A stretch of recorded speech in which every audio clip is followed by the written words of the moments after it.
नमस्ते यतिराजाय विवेकानन्दसूरये सच्चित्सुखस्वरूपाय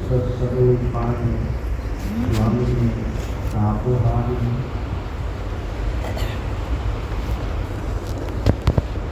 আজকে এই ভক্ত সম্মেলনে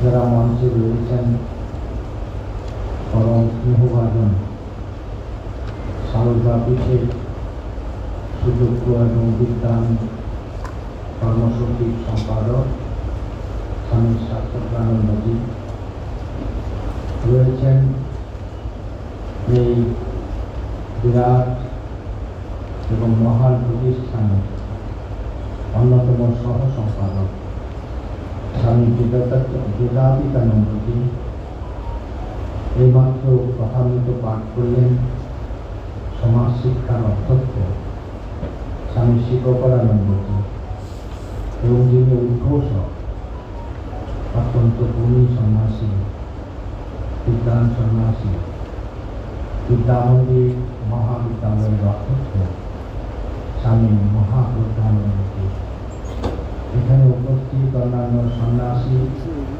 এবং ব্রহ্মচারী বৃন্দ, এখানে উপস্থিত সারদা পীঠে যারা কর্মী রয়েছেন, স্বেচ্ছাসেবক রয়েছেন এবং সর্বোপরি বিদ্যামন্দির মহাবিদ্যালয়ের ছাত্রবৃন্দ, আর সবশেষে আমার শুভেচ্ছা জানাই পরম শ্রদ্ধেয় ভক্তমণ্ডলীকে। আজকে এই অনুষ্ঠান রামকৃষ্ণ মিশনের 125 বছর পূর্তি অথবা 125 বছর উদযাপন উপলক্ষে।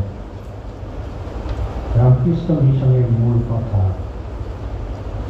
রাজা মহারাজ বলছেন, স্বামী ব্রহ্মানন্দজি বলছেন, ঠাকুর এসে এবারে ঈশ্বর লাভ খুব সহজ করে দিলেন এবং নিবেদিতা বলছেন সেক্রেট আর সেকুলার আর কিছু রইল না, ইমানেন্স আর ট্রান্সেন্ডেন্স সবকিছু একাকার হয়ে গেল।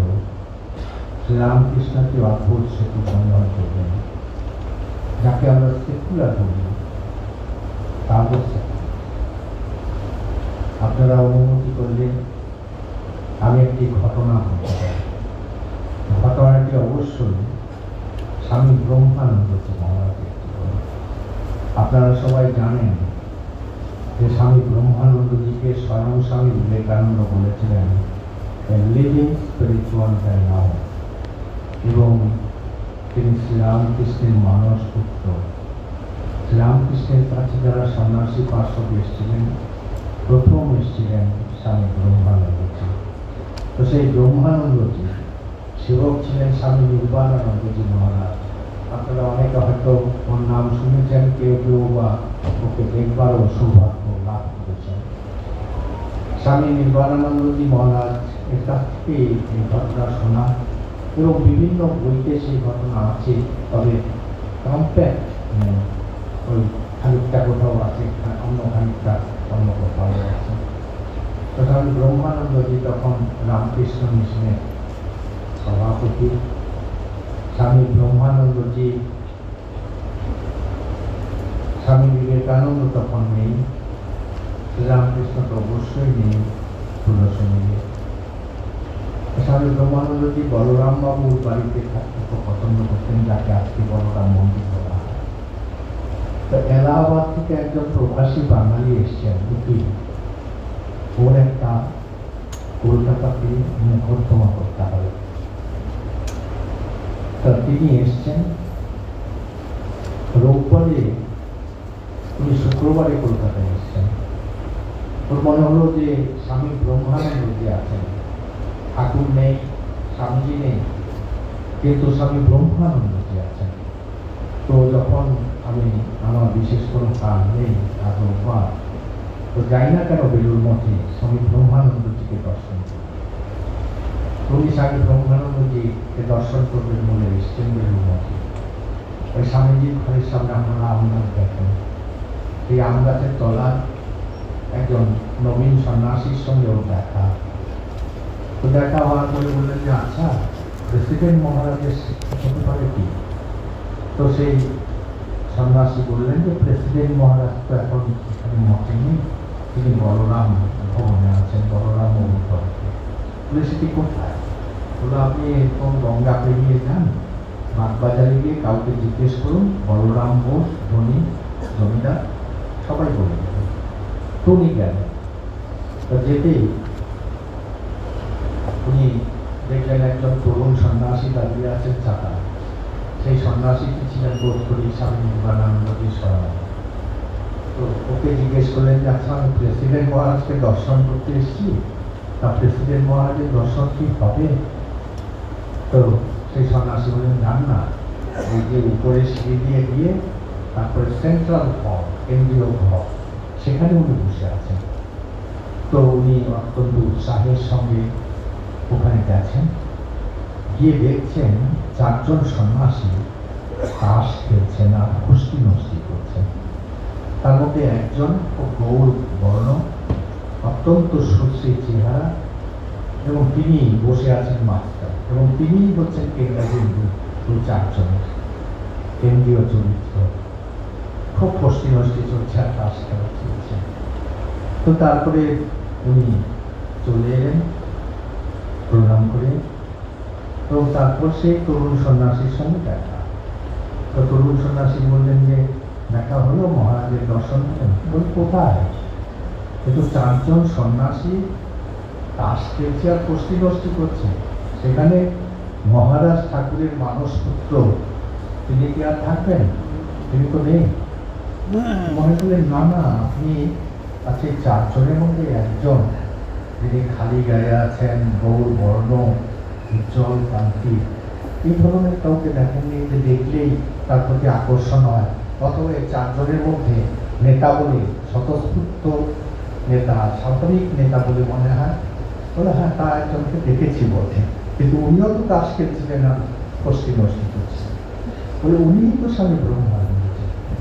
তখন উনি ভাবলেন, ও আচ্ছা, এসব প্রপাগান্ডা, তারা তাস খেলে আর বলছে কিনা যে লিভিং স্পিরিচুয়াল মানে। তো ভদ্রলোক খুব আশাহত হয়ে গেছেন। তো আশাহত হয়ে উনি কলকাতাতেই যাচ্ছেন। তা প্রায় তখনকার দিনে পল্লীমঙ্গলের দিনে সেই একটি প্রধান প্রতাপ ছিল, কাছাকাছি পৌঁছে গেছেন। তো রাজা মহারাজ একজনকে বললেন, এই গিয়ে ওকে ডাক করে ভর্তি যে এসেছিল। তখনকার দিনে তো বেলুর মঠে বেশি লোক আসতো না, বা বলরাম ভবনে বেশি লোক আসতো না। তো বলরাম ভবনের ফটক অতিক্রম করে চলেছে। তো ওর সন্ন্যাসী দৌড়ে গিয়ে ওকে বললো যে মহারাজ আপনাকে ডাকছেন। ভদ্রলোক বিরক্ত হন, বলে যার মুখ দেখলুম, তারপরে আবার ডাকছে।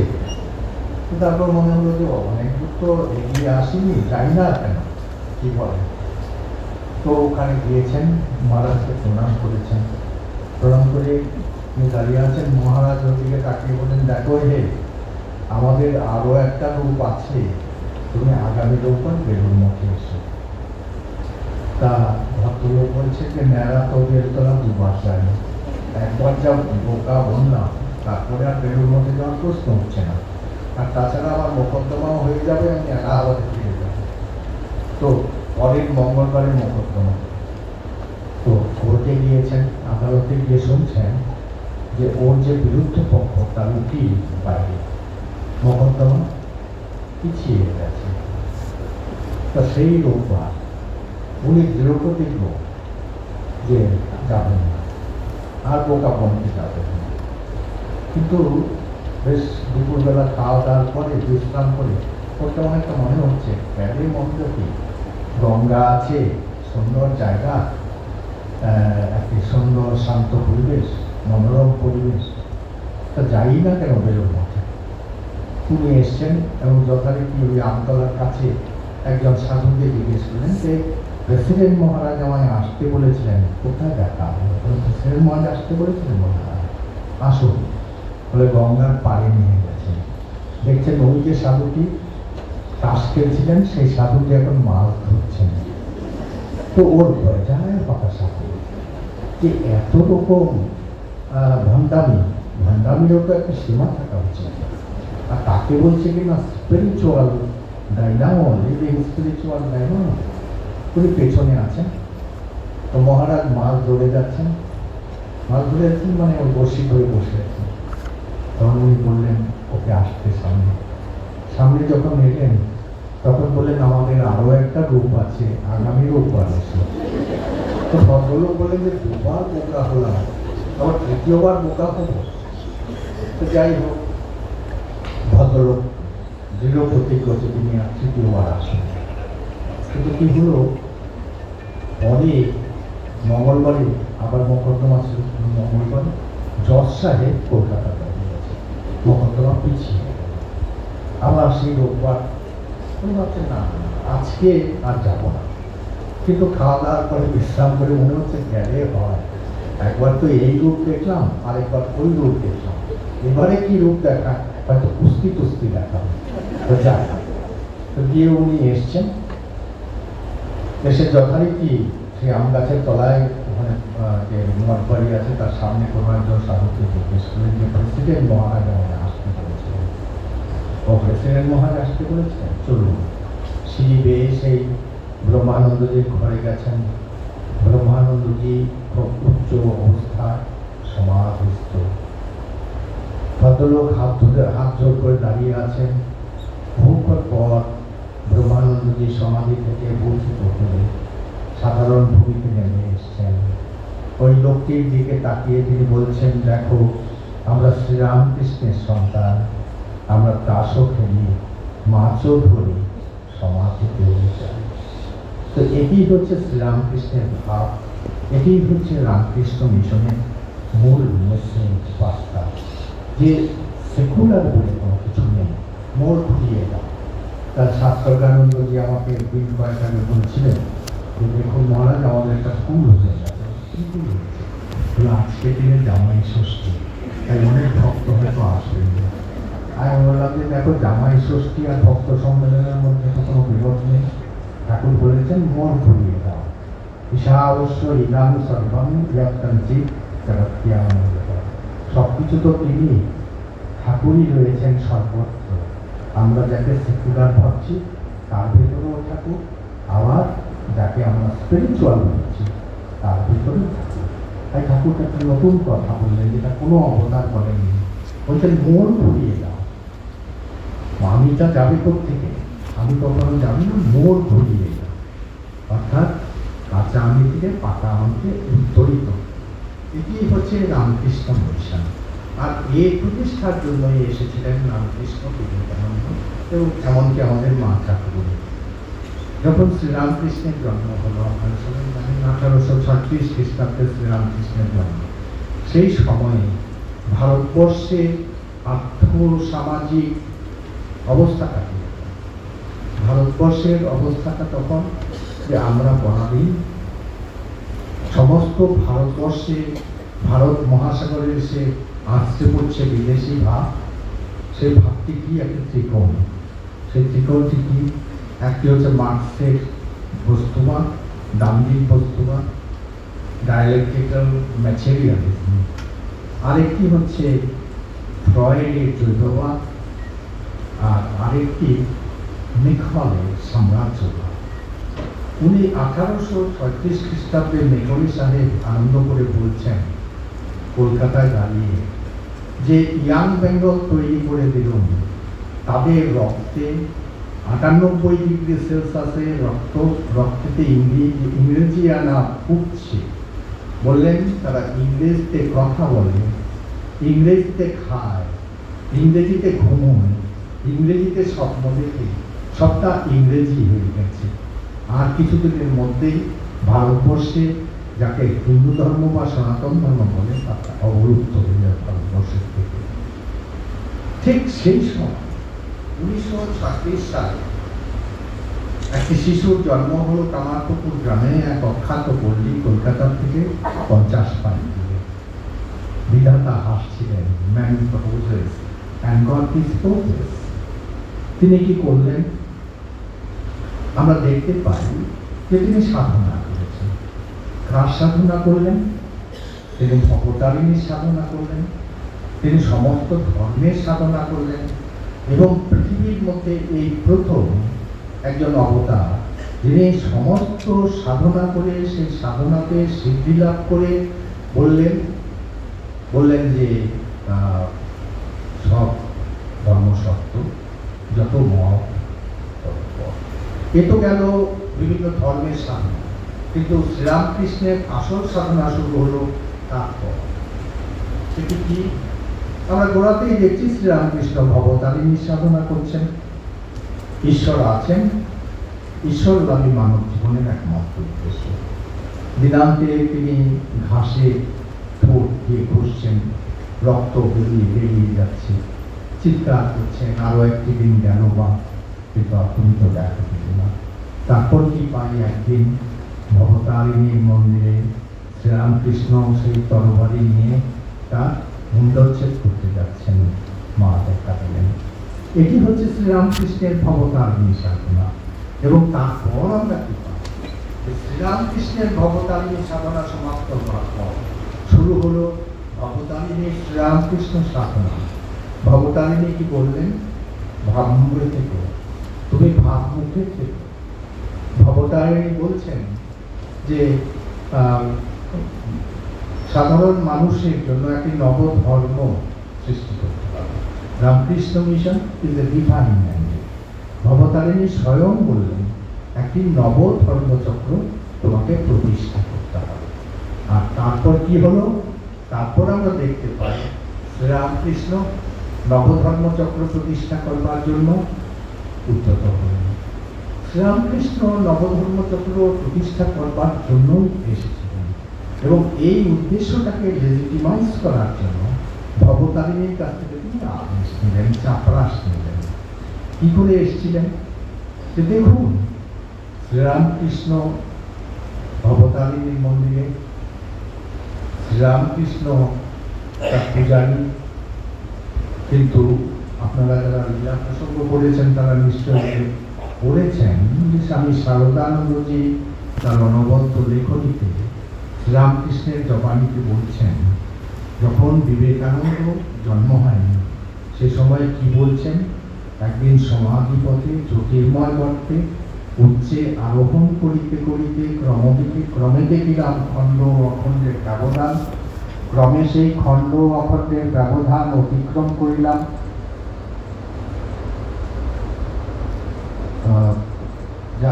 দেখিলাম দেবতারা তারা পর্যন্ত এই খণ্ড অখণ্ডে ব্যবধান অতিক্রম করিতে দ্বিধাগ্রস্ত, সন্ত্রস্ত, ভীত।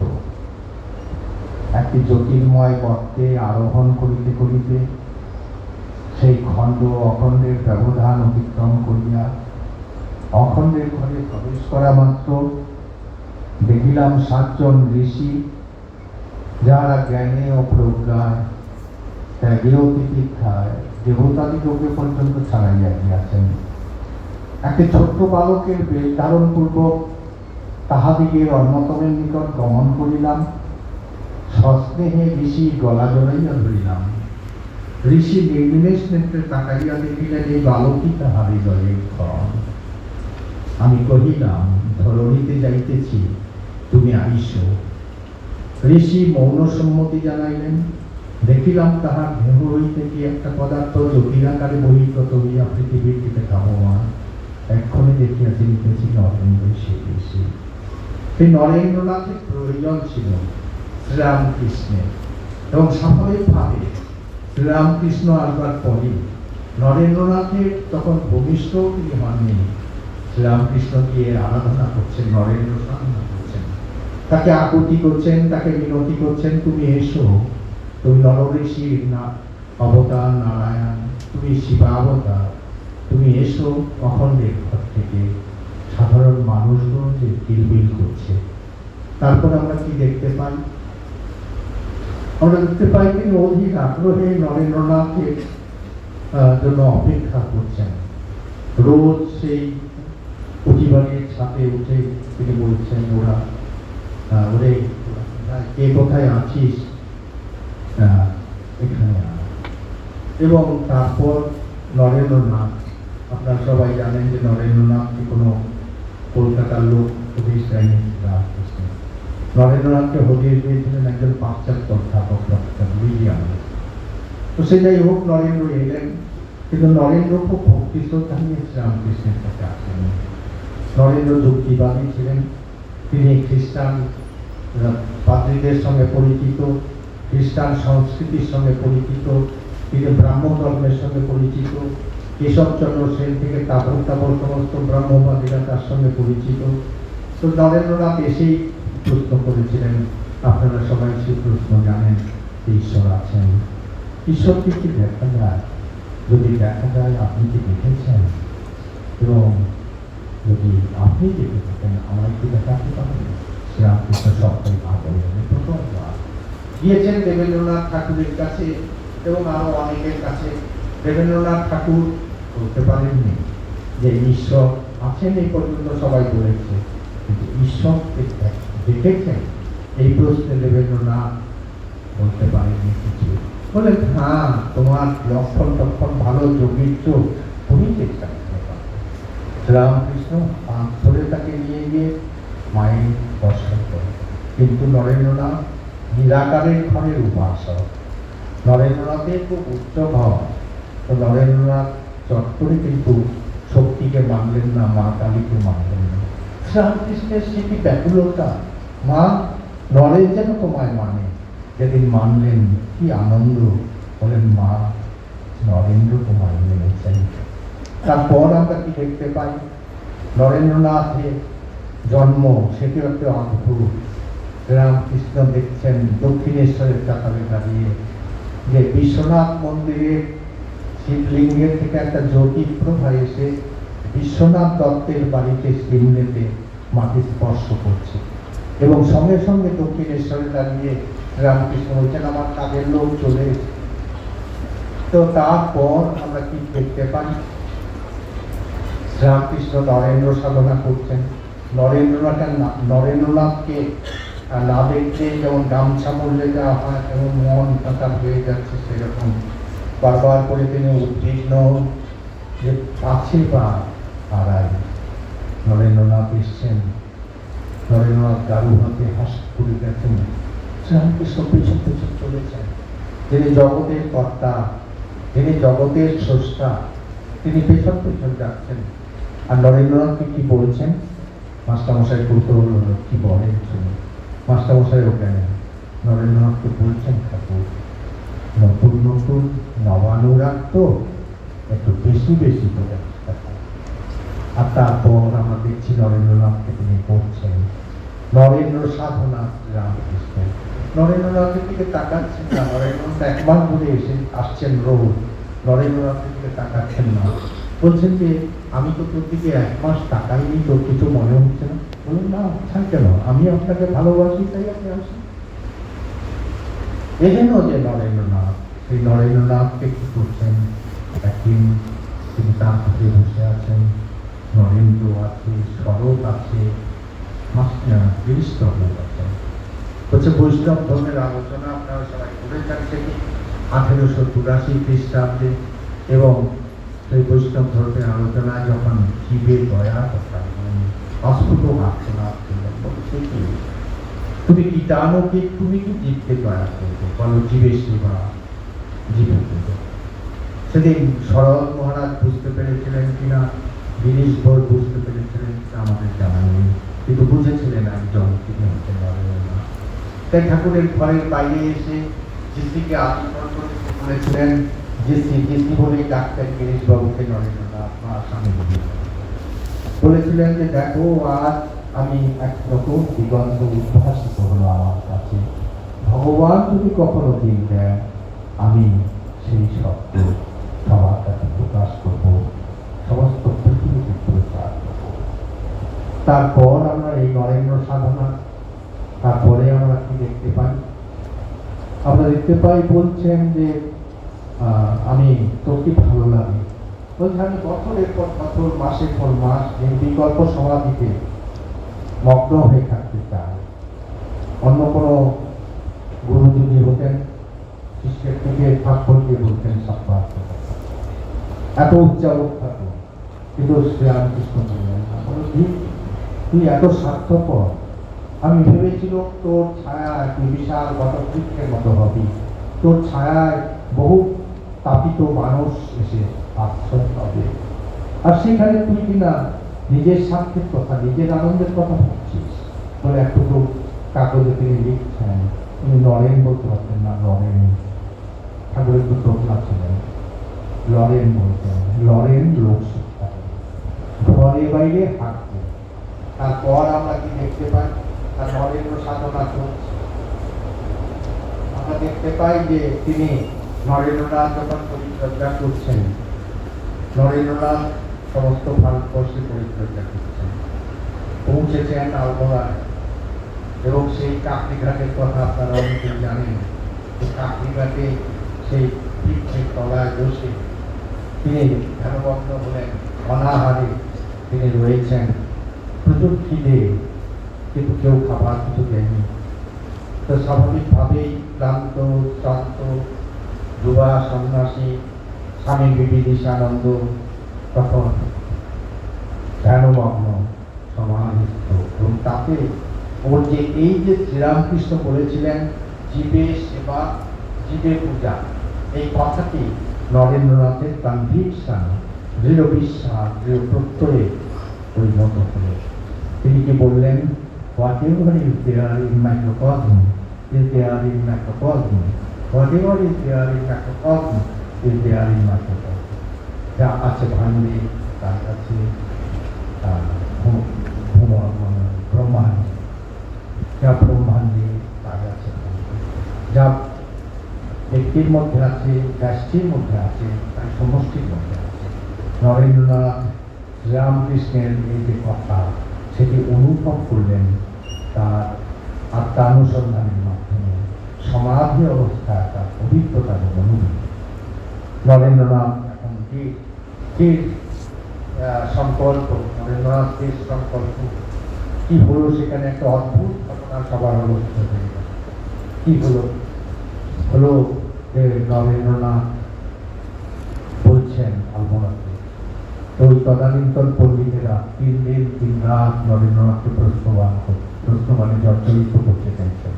নরেন্দ্রনাথ জর্জরিত নয়, তথাপি এই বিবিদিশানন্দকে তারা প্রশ্ন করছেন, কিন্তু কেউ একজন এসে জিজ্ঞেসও করেনি যে স্বামীজি 3 দিন 3 রাত ধরে যে আপনাকে প্রশ্ন করে চলেছি, আপনার ক্ষুধার অন্ন তৃষ্ণার পানীয় কি খবর? একদিন সন্ধ্যাবেলা নরেন্দ্রনাথ ভাবছেন মৃত্যু আসন্ন, ঠিক সেই সময় অন্ধকারে একটি সাধারণ বেঁকে খ্যাত মানুষ সে দাঁড়িয়ে আছে। নরেন্দ্রনাথ তার দিকে এগিয়ে যেতেই বললেন, দেখো আমার নাম জুলফিকার আলী, আমি দেখলুম এই পণ্ডিতেরা তোমাকে 3 দিন 3 রাত বকবকি গেল, কিন্তু কেউ একজনও প্রশ্ন করলো না আপনার খাবারের কথা বা খাবার হয়েছে কিনা সেই প্রশ্ন। তাই আমি দেখলুম আমি কি করব, আমি তো অচ্ছুত, আমি মুসলমান, আমার বাগানে একটা শশা আমি নিয়ে এসেছি, তুমি খাবে আমার শশা? নরেন্দ্রনাথ তাকে আলিঙ্গন করে বললেন যে তুমি আমার জীবন দেবতা। সাগ্রহে সানন্দে তিনি সেই শশা গ্রহণ করলেন এবং তার জীবন তিনি বলেছিলেন যে ততদিন আমি সারা জীবনের মধ্যে খাওয়ার পরে অমৃতের আশা করেছি, আজ একদিকে। পরবর্তী সময় সমস্ত বিশ্ববিজয় করে শিকাগো ধর্ম মহাসম্মেলনের পরে নরেন্দ্রনাথ যখন আলমোড়া যাচ্ছেন, 20,000 লোক সে সময় হয়েছিল নরেন্দ্রনাথকে সম্বর্ধনা জানানোর জন্য। এবং তারপর আমরা দেখতে পাচ্ছি যে সেই যে জুলফিকারা, সে তো সাধারণ মানুষ, সে বলছে যে এই সন্ন্যাসী তো আমাকে, এই সন্ন্যাসীকেই তো আমি শশা খেয়েছিলাম, কিন্তু তিনি কি আমায় চিনতে পারবেন? তিনি যে বিশ্ববিজয় বিবেকানন্দ। তো কি করলেন?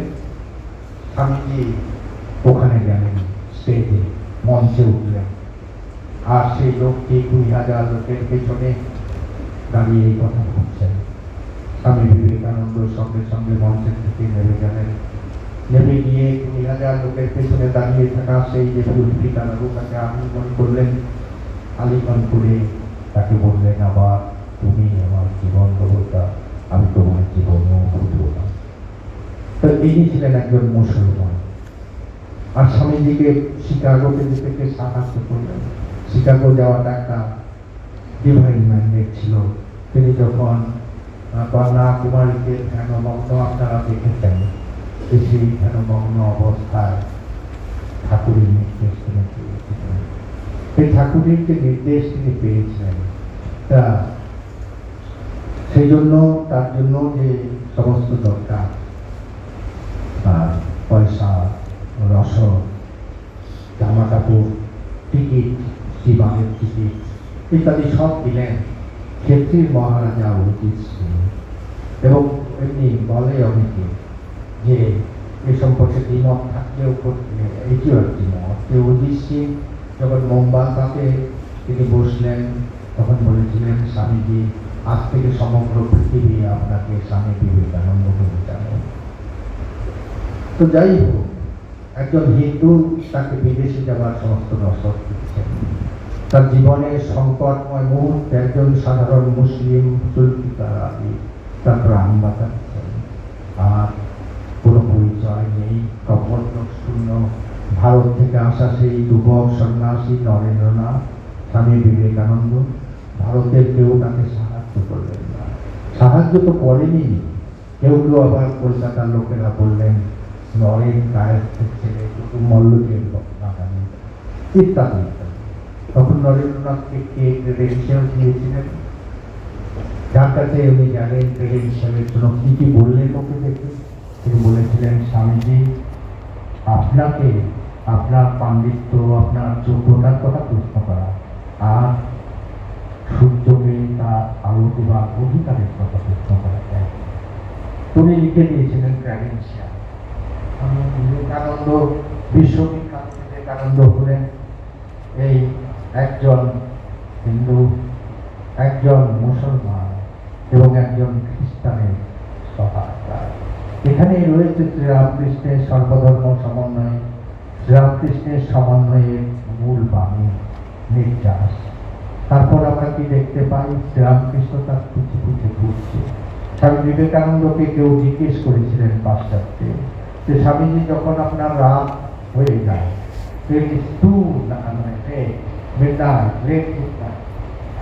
পরের দিন যখন আপনি বক্তৃতা শুরু করছেন সকালবেলায়, আপনি কখন বক্তৃতা তৈরি করেন?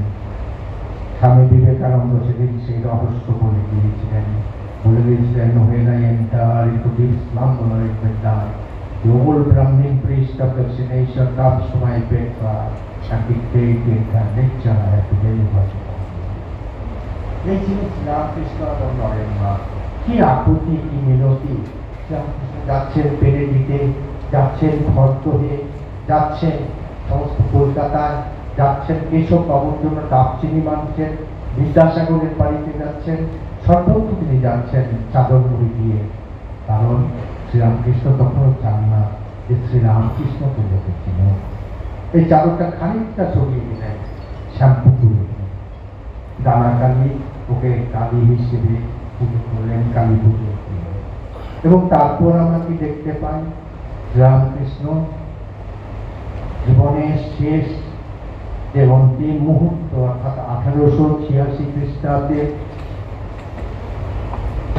15ই আগস্ট, তার দুদিন আগে আমরা অদ্ভুত দৃশ্য দেখতে পাচ্ছি। নরেন্দ্রনাথ বেরোচ্ছেন শ্রীরামকৃষ্ণের ঘর থেকে। নরেন্দ্রনাথ বলছেন, বুড়োটা পপরি আমার ভেতরে ঢুকে গেল। এবং তারপর আমরা দেখতে পাচ্ছি শ্রীরামকৃষ্ণ বলবে কাঁদছেন ফুপিয়ে ফুপিয়ে, তোকে সবকিছু দিয়ে ফকির হয়ে গেল। সে কি? যিনি আত্মকা, যিনি ঈশ্বর, যিনি ভয়ানক ভগবানের অবতার, যিনি ত্যাগের বাচ্চা, তাকে অপ্রাপ্তির কোনো কারণ নেই। আর অপ্রাপ্তি যদি না হয় তাহলে কান্নার দরকার কি, বা কান্নার প্রয়োজন কি? কান্না কেন হবে? রামকৃষ্ণ কি করলেন সেদিন? স্বামীজি বলেছিলেন, এ রহস্য আমার সঙ্গে চলে যাবে, রহস্য থেকে যাবে। কিন্তু তিনি বলেছেন তার শিষ্য শরৎচন্দ্র চক্রবর্তীকে স্বামী বিবেকানন্দের মহাসমাজে ডাকিয়ে তিনি বলেছিলেন, তোদের ঠাকুর যাকে কালী বলেন তাকে তিনি অনুপ্রবিষ্ট করে দিয়েছিলেন আমার ভেতরে। তাই তো আমরা দেখতে পাই আমরা দেখতে পাই স্বামীজি বারবার বলছেন, জোকে চিঠি লিখছেন ম্যাকলাউডকে যে দেখো mother no spectator. Swami Vivekananda তখন সেই বালক নরেন্দ্রনাথ, যে নরেন্দ্রনাথ বিশ্বাসের পথপত্রে ভাসিয়ে সেই গঙ্গা তীরে চলে যাচ্ছেন দক্ষিণেশ্বরে, আর দক্ষিণেশ্বরে শ্রীরামকৃষ্ণের পাদপ্রান্তে বসে বালক নরেন্দ্রনাথ কথা রস পান করছেন, কথা সুধা পান করছেন। তো এই যে নরেন্দ্রনাথ কত কিছু করলেন, নরেন্দ্রনাথ স্বয়ং বলছেন, স্বামী বিবেকানন্দ বলছেন মিসেস লিওন হচ্ছে ওর হোস্ট। তো মিসেস লিওন শুনতে দেখা আমি great temptation my life. Mrs Leon একটু ভুল করলেন, তিনি বললেন what is the name of that consulate? তো বলল স্বামী জিজ্ঞেস করলেন, no it's not a lady, it's organisation. আমি একটা সংঘ করতে চাই। আমার মধ্যে কনফ্লিক্ট, স্বামী বিবেকানন্দের মধ্যে কনফ্লিক্ট। কি কনফ্লিক্ট? স্বামী বিবেকানন্দের মধ্যে conflict that if I organize the spirit will diminish, if I do not organize the message will not be. আমি যদি সংগঠন করি তাহলে হয়তো সংগঠনে আমার যে ভাব, সেই ভাবটি কমে যেতে পারে, হ্রাসপ্রাপ্ত হতে পারে। আবার যদি সংগঠন না করি সেই ভাবটি দুনিয়ার কাছে কেউই কখনো জানতে পারবে না। তাই স্বামী যে সংগঠন করলেন রামকৃষ্ণ মিশন 1897 পর এবং এই রামকৃষ্ণ মিশন এর মধ্যে মাতা ঠাকুরের কিন্তু কম অবদান নেই। আমরা কি দেখতে পাই? আমরা দেখতে পাচ্ছি শ্রীরামকৃষ্ণের সারদা সাধনা, সারদা শ্রীরামকৃষ্ণ সাধনা। সারদা কুশলী শিল্পীর মতো শ্রীরামকৃষ্ণকে জিজ্ঞেস করছেন, আচ্ছা আমার সম্পর্কে তোমার কি মনে হয়? শ্রীরামকৃষ্ণ তখনই বলছেন যে মা ভবতারিণী রূপে মন দিয়ে আমার পুজো নিচ্ছেন, যে মা চন্দ্রমাণী রূপে নহবতে আমার সেবা নিচ্ছেন, সেই মাই এই মুহূর্তে সারদা রূপে আমার পদ সেবা করছেন। তো স্বাভাবিকভাবেই আমরা দেখতে পাই যে মাকে তিনি জগৎ জননীর পর্যায়ে উত্তরিত করছেন, প্রতিষ্ঠিত করছেন। রামকৃষ্ণ মঠের যারা সন্ন্যাসী, আপনারা সবাই জানেন যে আমরা পুরী সম্প্রদায়ভুক্ত, কারণ তোতাপুরী ঠাকুরের গুরু ছিলেন এবং সেই তোতাপুরী থেকে আমাদের পুরী সম্প্রদায়। সেই পুরী সম্প্রদায়ের মঠ হচ্ছে শৃঙ্গেরি মঠ, ম্যাঙ্গালোরের কাছে। সেই শৃঙ্গেরি মঠ প্রতিষ্ঠাত্রী দেবী হচ্ছেন ষোড়শী, এবং আজও সেই ষোড়শী দেবীর যন্ত্র প্রতিনিয়ত শৃঙ্গেরি মঠে পূজিত হয় এবং এই দেবী কামাক্ষী রূপে রয়েছেন কাঞ্চীপুরমে। তো স্বামী শ্রীরামকৃষ্ণ পরমহংসদেব তিনি কি বললেন? তিনি জানতেন ভাবিকালে ধর্মচক্র হবে, যার নাম হবে রামকৃষ্ণ মঠ এবং রামকৃষ্ণ মিশন। এবং স্বাভাবিকভাবে তিনি মাকে ষোড়শী রূপে পূজা করলেন। শুধু পুজো করলেন না, মা সমাধিস্থা এবং তার সাধনার সমস্ত সাধনার ফল তার মায়ের পাদপত্রে তিনি অর্পণ করছেন, এমনকি তার জগমাতা পর্যন্ত। এটি হচ্ছে শ্রীরামকৃষ্ণের সারদা সাধনা। আর সারদা দেবী সাধনা করছেন শ্রীরামকৃষ্ণের। কি ত্যাগ শিকার! আপনারা ভাবুন তো, মা কোনো সাধনা যদি না করতেন, মা কোনো ত্যাগ তপস্যা যদি না করতেন, ওই যে নহবতের ছোট্ট ঘরটি, যে ঘরে উনি থাকতেন, চন্দ্রামণি দেবী থাকতেন, কোনো গৃহস্থ মহিলা এলে ভক্ত হইলে তিনি থাকতেন। উপরে রয়েছে জিওল মাছের সেই হাড়ি, তার থেকে গন্ধ বেরোচ্ছে, তার মধ্যে বসে লক্ষ্য জপ করছেন। পঞ্চতপায়ের কাছে কিছু নয়, ম্লান হয়ে যায়। মা যদি কোনো সাধনা না করতেন, রামকৃষ্ণের জন্য এই যে সাধনা, এই সাধনায় কিন্তু রামকৃষ্ণ মিশনের জন্মে যথেষ্ট। মায়ের গর্ভে থেকে রামকৃষ্ণ মিশন বেরিয়ে এলেন। মা কি করলেন? বোধগয়াতে গিয়ে ঠাকুরের কাছে বলছেন, ঠাকুর এই যে উত্তরাখণ্ডে, উত্তরকাশীতে সব রয়েছে, সারাদিন মধুপুরীর জন্য ঘুরে বেড়ায়, ভান্ডারার কথা ভাবে, যে জন্য সন্ন্যাসী হয়েছে সেই কাজটি হচ্ছে না।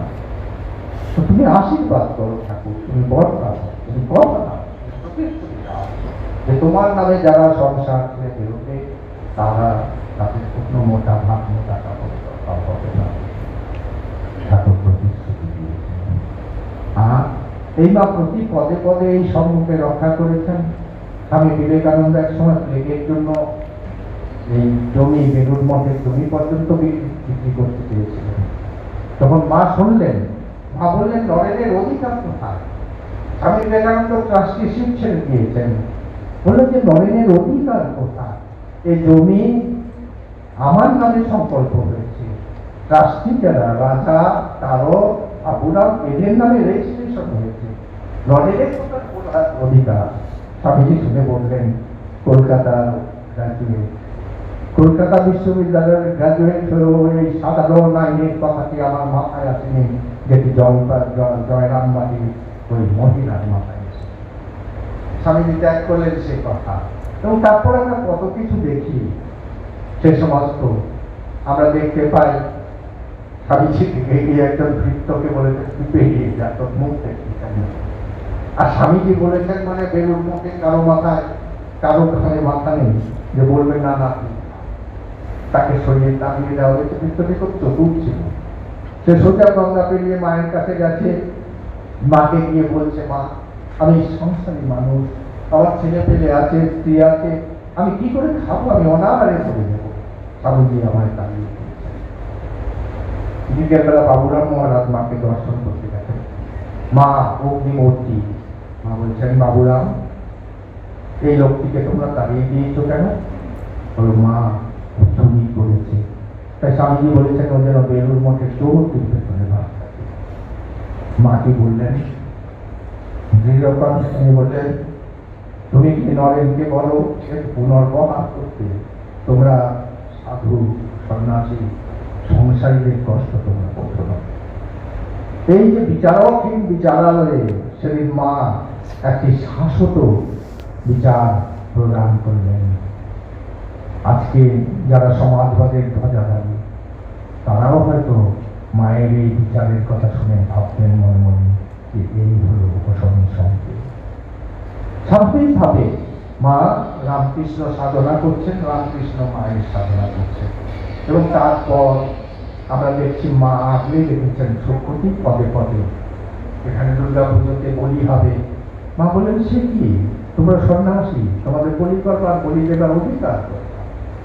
এইভাবে মা সমস্ত তার মন প্রাণ উজাড় করে বেলুড় মঠে তথা রামকৃষ্ণ সংঘকে আগলে রেখেছেন, আজও রাখছেন।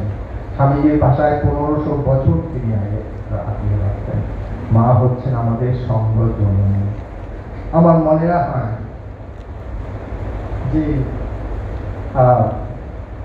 আমি যখন ব্রহ্মচারী এই শিক্ষা প্রশিক্ষণ কেন্দ্রে ব্রহ্মচারীদের প্রশিক্ষণ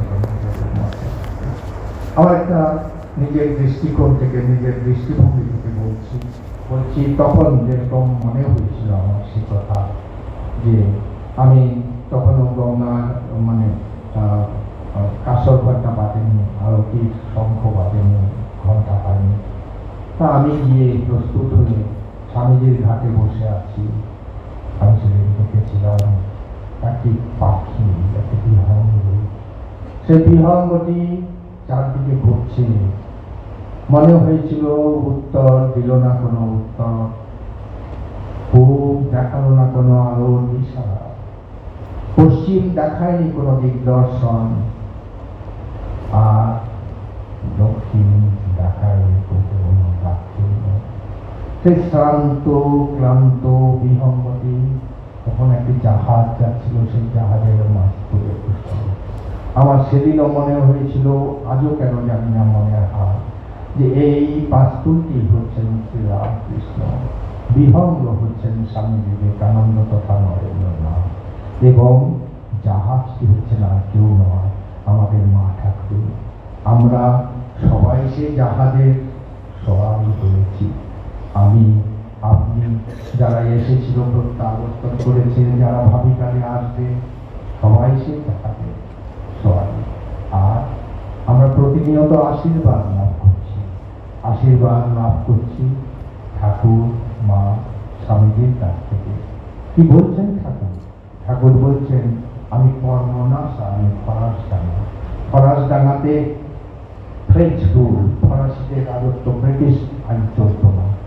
আমি কর্মনাশা, দেখা মাত্র কীর্তন করিত, অবদূষণ কৃপা কটাক্ষে তিনি ব্রহ্মজ্ঞান দিতে পারেন। আর বলছেন যে একদিনও সত্যি সত্যি এখানকার কথা ভেবেছে, তার জেনে রেখো শেষ জন্ম। স্বামী বিবেকানন্দ কি বলছেন? স্বামী বিবেকানন্দ বলছেন, যারা আমার অনুগামী, অর্থাৎ আমার কথা যারা জীবনে প্রতিফলন করে, আমার কথা অনুসারে কাজ করে, সে কাজটি কি? আত্মন মোক্ষার্থম জগৎ হিতায়। প্রত্যেক মানুষ তাদের একই উদ্দেশ্য, সেটি হচ্ছে আত্মমোক্ষ। এবং স্বামী বিবেকানন্দ বললেন যে দেখো, গুহা, অন্তর, গিরি, সেখানে জঙ্গলে গিয়ে তপস্যা করা, সেটি একটি। কিন্তু এই সমাজের থেকে you will be in the society, but you will not be of the society. পাতাল মাছের মতো থেকে কাজলের ঘরে তুমি থাকবে, কিন্তু কাজল লাগবে না। এই ভাবটি নিয়ে নিরাসক্ত হয়ে ওই মানুষের সেবা করো। জেনে রেখো, God is manifested everywhere, but He is best manifested in man. God permeates everywhere, but He is best manifested in man. So, to worship or to serve man with the spirit of worship is the highest form of worship. এটি হচ্ছে শ্রেষ্ঠ পূজা এবং এটি হচ্ছে শ্রেষ্ঠ সেবা। যদি তা হয়, স্বামীজি বলছেন, দেখো, এখনো পর্যন্ত এমন কোন দৈত্য দানবের জন্ম হয়নি।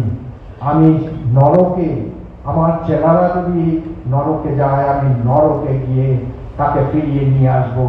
এখনো কোনো দেবতা বা দানবের জন্ম হয়নি। যে স্বামী বিবেকানন্দের কথা এর থেকে বড় প্রতিশ্রুতি কি আছে? শুধু একটু চেষ্টা করতে হবে আমাদের। আর মা কি বললেন? মা বললেন, সব মা বললেন, দেখো, যখন তোমার চারদিকে অন্ধকার, কোন আশার আলো তুমি দেখছো না, তখন তুমি মনে রেখো তোমার একজন মা আছেন। সে মা সৎপা নয়, সে মা পাতানো মা নয়, সত্যিকারের মা। মা আমাদের সঙ্গে আছেন, থাকবেন, সেটাই। শরতেরও মা, আমজাদেরও মা, সতেরও মা, অশোকেরও মা। আপনারা সবাই জানেন, দক্ষিণেশ্বরে ঠাকুরের থালি, সবার থালি মা নিয়ে যাচ্ছেন। ঠাকুরের ছিল ভাগবতী তনু। ঠাকুর অন্যের স্পর্শ থেকে পাচ্ছেন না। একজন পতিতা রমণী দাঁড়িয়ে আছেন, তার মনে খুব ইচ্ছে যে ঠাকুরকে খাবার দিতে, তাতে করে তার বিশ্বাস থেকে পাপ মুক্ত হবেন। মা থালি নিয়ে যাচ্ছেন ঠাকুরের ঘরে, মায়ের হৃদয় সম্রাটকে দিতে, মায়ের জীবনের ইহকাল পরকাল, মায়ের ইষ্ট, মায়ের গুরু, মায়ের আচার্য, মায়ের সর্বস্ব রামকৃষ্ণ পরমহংসদেরকে দিতে। কিন্তু যখন সেই পতিতা রমণী বললেন মা, মা ফিরে তাকালেন, তাকে প্রত্যাখ্যান করলেন না।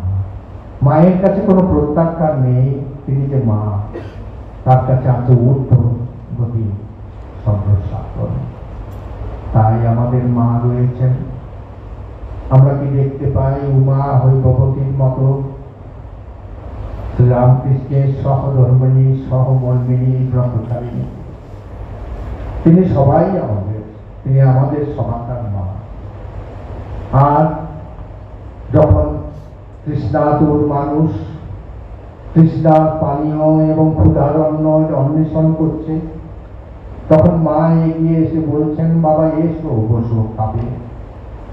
পাশে বসে পাখার বাতাস করছেন, আর ধীরে ধীরে বলছেন, বাবা, ঠাকুরই সব, তিনি পুরুষ, তিনি প্রকৃতি। এটি হচ্ছেন আমাদের মা। আর ঠাকুর, মা এবং স্বামীজি, এটিকে নিয়েই হচ্ছে রামকৃষ্ণ মিশন। মা হচ্ছেন জাহাজ, আমাদের সবাকে সেই ইষ্টপথে এগিয়ে নিয়ে যাচ্ছেন। আর মাস্তুলটি হচ্ছেন শ্রীরামকৃষ্ণ। আর সেই মাস্তুলের উপরে সেই যে নিশ্চিন্ত বিহঙ্গ, যে বিহঙ্গ আমাদের দিগদর্শন করছেন, আমাদের আহ্বান করছেন, আমাদের আশীর্বাদ করছেন, সেটি হচ্ছেন নরেন্দ্রনাথ তথাভাবিকারের স্বামী বিবেকানন্দ। এই ত্রয়ীকে কেন্দ্র করে রামকৃষ্ণ মিশন। যদি কেউ তোমায়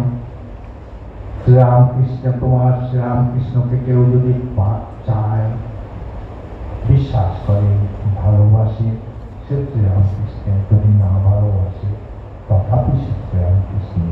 কারণ সমস্ত জগতে একটি মাত্র পরিপ্লাবন। সেই পরিপ্লাবনে স্বামী বিবেকানন্দ বলছেন, আই ডু নট ইমাজিন। এবং সেই পরিপ্লাবন হচ্ছে রামকৃষ্ণ ভাবের পরিপ্লাবন। তাই স্বামীজি বললেন, যেমন মত করে 1500 বছরের মত থাকবে।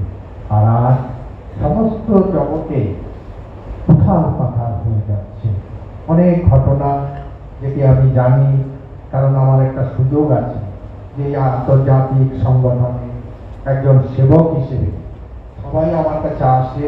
শুধু আসে নয়, সমস্ত পৃথিবীর পাল যা আছে সেগুলো আমার কাছে আসতে থাকে।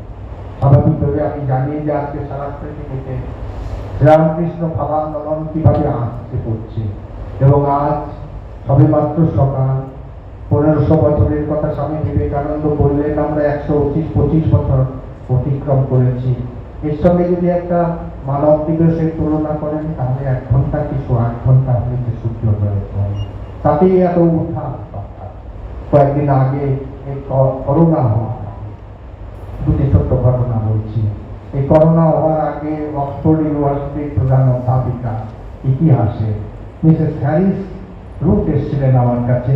উনি বিবেকানন্দের উপর গবেষণা করছেন, তাই কিছু ইনফরমেশন, সংবাদ তিনি চেয়েছিলেন, আর্কাইভ দেখতে চেয়েছিলেন। আমি হ্যারিস রুটকে জিজ্ঞেস করেছিলাম, Mrs Root, how many people in Oxford do know Vivekananda? Mrs Root একটু হেসে আমায় উত্তর দিয়েছিলেন, স্বামী, you better ask me how many people in Oxford do not know Vivekananda. বিবেকানন্দকে সবাই।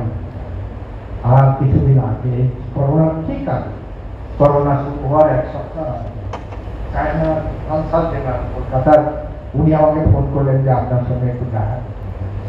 আমি অ্যাপয়েন্টমেন্ট দিলাম। উনি এলেন প্রচুর চা নিয়ে, খুব সুন্দর প্যাকেজ, চায়নার প্যাকেজিং খুব ভালো। তা আমি ওকে ঠাট্টা করে বললাম যে, have you come here to market tea? উনি বলেন, no, I have come here to market tea. আমাদের আজকে বিশ্ববিদ্যালয় এবং মহাবিদ্যালয়গুলোতে একটা নতুন সংকটের সৃষ্টি হয়েছে। সেই সংকটটি হচ্ছে ভ্যালু ক্রাইসিস। আর সেই জন্য Vivekananda is the most celebrated thinker to the child. বিবেকানন্দের কাছ থেকে আমরা সমাজবাদ শিখেছি, আমরা কার্ল মার্কস বা লেনিনের কাছ থেকে শিখি। তাই আমাদের যে হাইয়েস্ট পলিটিক্যাল লিডারশিপ, উচ্চতম রাজনৈতিক নেতৃত্বরা আপনার কাছে দেখা করতে বলেছেন। তো তারপরে আমরা ভেবেছিলাম একটা এক্সচেঞ্জ প্রোগ্রাম করবো, একটা প্যাকেজ ওরা চান। রামকৃষ্ণ মিশনের সন্ন্যাসীরা চায়নার বিভিন্ন বিশ্ববিদ্যালয়ে গিয়ে স্বামী বিবেকানন্দের কথা বলতেন। কিন্তু দুঃখের কারণে তারপরে চায়না থেকে করোনার প্রাদুর্ভাব হলো এবং করোনার ফলে সেটা এখনো পর্যন্ত বাস্তবে কথা। এই হচ্ছে সমস্ত পৃথিবীতে এই আন্দোলন। সেই আন্দোলনের সম্পর্কে আমাদের ভারতবর্ষের প্রধানমন্ত্রী একটি কথা বলে আমি শেষ করতে চাই। ভারতবর্ষের প্রধানমন্ত্রী বলেছেন, in the modern history of India, one of the most important events is 125 years of Ramakrishna Mission. যার জন্য ওরা আমাদের হঠাৎ চিঠি আমাকে দিলেন। চিঠিতে কি লেখা আছে, the celebration of 125 years of Ramakrishna Mission will be held from 1st May 22 to 1st May 23, and Government of India is eager to fund for this. তা আমি তখন ভাবলাম, আমি তো কখনো লিখিনি, তাহলে এটা হলো কেন? তো তারপরে আমি খোঁজ দিলাম সব আমাদের কেন্দ্রে কেউ লিখেছে কিনা, লেখেনি। তো তারপর প্রিয় মতে আমি ফোন করলাম। ফোন করার পরে প্রিয় মতো বললাম, prime minister says it is one of the most important events of the modern history of India. It should be celebrated in style. সেই জন্য আমরা এটাকে ন্যাশনাল ইমপ্লিমেন্টেশন কমিটিতে গিয়ে অ্যাপ্রুভ করে নিয়েছি। আপনারা এস্টিমেট পাঠান, আমরা একটা এস্টিমেট পাঠিয়েছি, ওরা আমাকে ফোন করে বলেছেন যে এটি স্যাংশন টোটো। এটি হচ্ছে ভারতবর্ষের চালচিত্র। আমাদের পশ্চিমবঙ্গের মুখ্যমন্ত্রীও স্বতঃস্ফূর্তভাবে বার্তা পাঠিয়েছেন যে এটি একটি ঐতিহাসিক ঘটনা এবং রামকৃষ্ণ পরিবারকে, রামকৃষ্ণ সংঘকে, সমস্ত সন্ন্যাসী, ব্রহ্মচারী, ভক্ত সবাইকে ঠাকুরমা স্বামীজি আশীর্বাদ করে নিয়ে রাখেন।